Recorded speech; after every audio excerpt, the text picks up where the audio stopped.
Every recession creates winners and losers.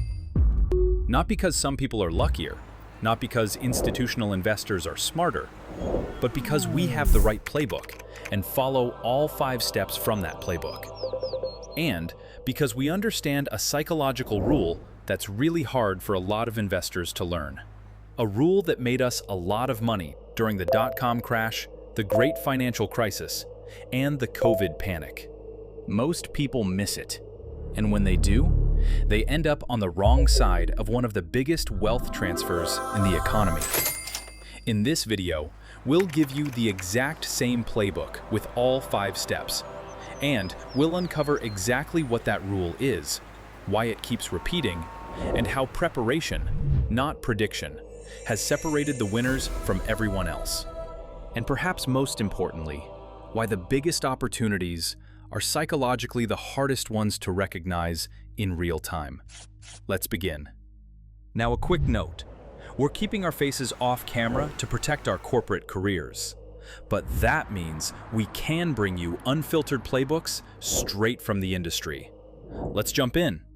Most people hear the word recession and immediately think of loss, falling portfolios, layoffs, business failures. And those things are real, but that's only half the story. Because recessions don't just destroy wealth, they also create opportunity. Assets that seemed impossibly expensive during a boom can suddenly become available at dramatically lower prices. As much as this is a pattern, it's getting increasingly difficult to benefit from it, unless you know exactly what to look for and how to take the right action at the right time. Let's start with the dot-com crash. In the late 1990s, investors couldn't get enough technology stocks.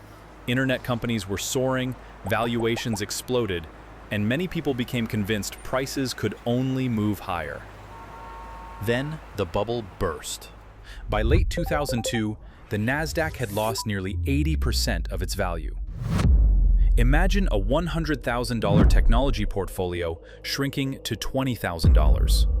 For many investors, that wasn't a buying opportunity. It felt like proof they should never invest in technology again. Amazon, for instance, lost more than 90% of its value. What would most investors have done? Buy more? Or decide the entire sector was broken? Now fast forward. Amazon survived, then became one of the most valuable companies in the world. But that's not the lesson. The lesson isn't find the next Amazon. The lesson is that panic can push even great assets to surprisingly low prices. But when prices are low, something difficult happens, which ends up separating the winners from everyone else. The same thing happened during the financial crisis.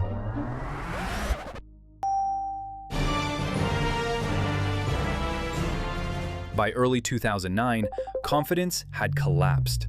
Banks were failing, housing prices were falling, and most people simply wanted safety. Then came COVID. The market fell roughly 34% in just over a month. Businesses closed, travel stopped. Nobody knew what would happen next. Would most investors have been eager buyers while the world seemed to be shutting down? Probably not. Some investors sold because they needed cash. Others had already prepared for a downturn and were able to continue investing. Markets eventually recovered, just as they had after previous crises. 3 recessions, 3 different causes, 3 different decades. Yet the same pattern appeared every time. Assets moved from people who needed cash to people who had cash. And that brings us to the rule that is really hard for investors to learn. If opportunities appear during recessions, why don't more people take advantage of them? Because knowing what to do and actually doing it are 2 very different things. Imagine spending years building a retirement account, month after month, year after year. Then the market falls 30%. That's not just a chart anymore. That's years of savings suddenly worth much less than they were a few months ago. The logical response is to stay calm. But humans aren't wired for logic during uncertainty. We're wired for survival. And survival tells us to reduce risk, to seek safety, to stop the pain. That's why investors repeatedly make the same mistakes. They sell when prices fall day after day for months without giving anyone a break. They wait for certainty before buying. They consume endless negative news. And they convince themselves that this time is different. But objectively, history usually says otherwise. One of the most uncomfortable truths about investing is that fear often peaks near the bottom, not near the top. The moment that feels safest to sell is often the moment with the greatest opportunity. And this is where investing becomes psychological. Most people don't struggle because they can't recognize a lower price. They struggle because lower prices don't arrive with reassuring news. When markets are falling, nobody knows exactly where the bottom is. In fact, the biggest opportunities often appear while prices are still falling, which means investors face a difficult choice: wait for certainty or act while uncertainty still exists. That's why investors talk about catching a falling knife. Nobody wants to buy something today, only to watch it fall further tomorrow. And that's exactly what makes these opportunities so difficult. There's a reason one of Warren Buffett's most famous observations has survived for decades. Be fearful when others are greedy, and greedy when others are fearful. Sounds simple, but in practice, it may be one of the hardest things in investing. Because the moment opportunity is greatest is often the moment optimism is at its lowest. But psychology isn't the only problem. Many investors also aren't financially prepared. And that's where the real wealth transfer begins. To understand the wealth transfer, we need to talk about liquidity. In simple terms, liquidity is the amount of money and credit available in the financial system. When markets are flooded with liquidity, borrowing is easier, spending is easier, investing is easier, and asset prices often go up. When liquidity contracts, the opposite happens. The cycle usually begins during good times. Interest rates are low, credit is easy to get, and both consumer confidence and business confidence grow. Investors become more comfortable taking risk. Consumers borrow, businesses borrow, and asset prices go up as a result. Eventually, some assets become overpriced, not because they're bad assets, but because optimism has gone too far. Then conditions change. Interest rates rise, credit tightens, liquidity becomes scarcer. And suddenly, many investors need cash. Not because they want to sell, because they have to. Maybe they lost a job. Maybe a business ran out of funding. Maybe debt payments became difficult. Or maybe being leveraged forced a liquidation. The reason doesn't matter, but the outcome does. Assets hit the market regardless of price. Think about what that means. The best opportunities don't appear because assets suddenly become worthless.